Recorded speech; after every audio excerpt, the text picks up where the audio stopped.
Separation at source is the beginning of a movement. The average person uses between 5 to 7 kilograms of plastic a month, a number we confirmed ourselves last year through our own field work. A street value is roughly about 1,000 naira, which wouldn't even cover the cost of the logistics to move it. The idea that in an economy like ours, you can convert trash to cash at an individual level is frankly a fantasy we need to let go of.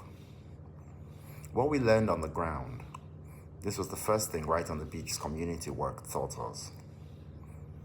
These projects are social before they are logistical. They're a source of community building, inclusion and pride.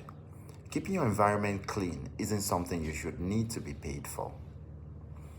It's a civic duty, it's considerate behavior. The same as not littering in someone's house.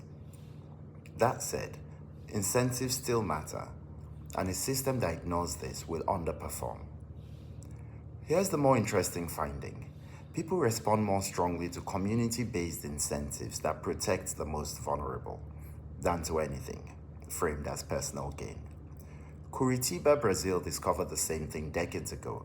Its Cambio Verde Green Exchange program lets residents in informal settlements trade recyclables for food, bus tickets, etc., and staffs its sorting stations with people the formal economy had shut out: the homeless, recovering addicts, people with disabilities. The lesson travels. Design the incentive around who it protects, not what it pays. Our own version of that principle was simpler. We've been converting plastic into access to education.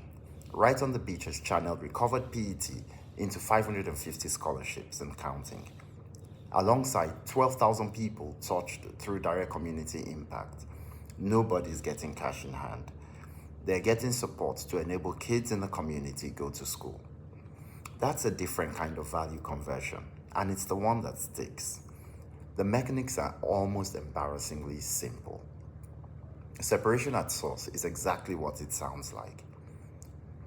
Separating your waste using bags or bins, and giving plastic a quick rinse to remove organic matter before you bag it. That second step is probably the single thing that isn't happening now, and it's the one that makes the most difference. It's the difference between a material recovery agent wanting your plastic and a waste picker having to touch your ruts to get to it. The benefits compound fast. A visible drop in rodents and pests, a lighter daily load on waste management, and simpler logistics for everyone downstream. For Plastic-Free July, we modified a swing bin, using nothing more than a wire coat hanger, proof that the barrier here was never money, it was habit. We don't need to redesign the wheel. Lagos already has a surprisingly advanced informal system for reclaiming paper, metal, glass, and electrical waste. Indore in India offers a useful mirror at city scale.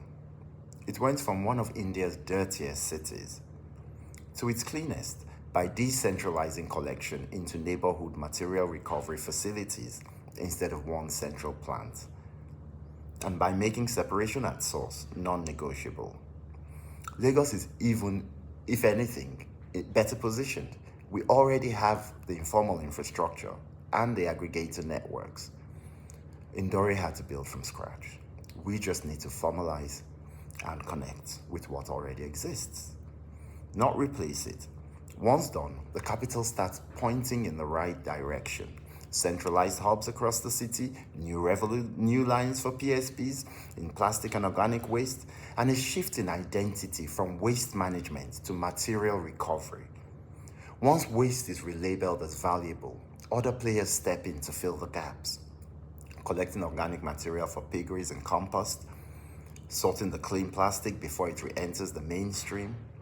The biggest shift here is there's a cultural translation underneath all of this. We move from a throwaway generation to one that finds value and pride in what it used to discard.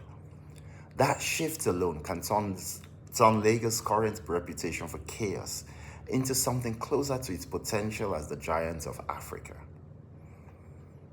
We can't keep burying plastic. We can't keep moving it around and calling that a solution. What we need are jobs, resources, and a shared vision. A language that knits Lagos' many tribes together around one project, reconnecting with our environment and building the future together. Because if you're not paying for the infrastructure, you are the infrastructure. The cost of not acting is specific. We lose the advantage of a young population. We lose ground on climate. And we pay in hard currency for carbon rails we never built ourselves.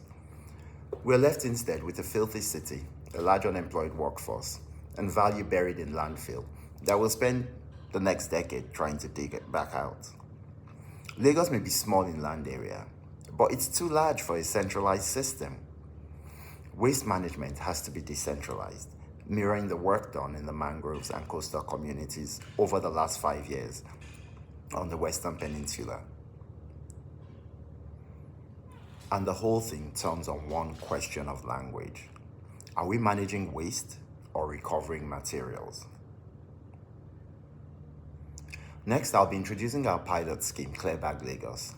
My name is Akintunde Disu. I am an intersectional environmentalist and founder of Right on the Beach, an award-winning environmental project.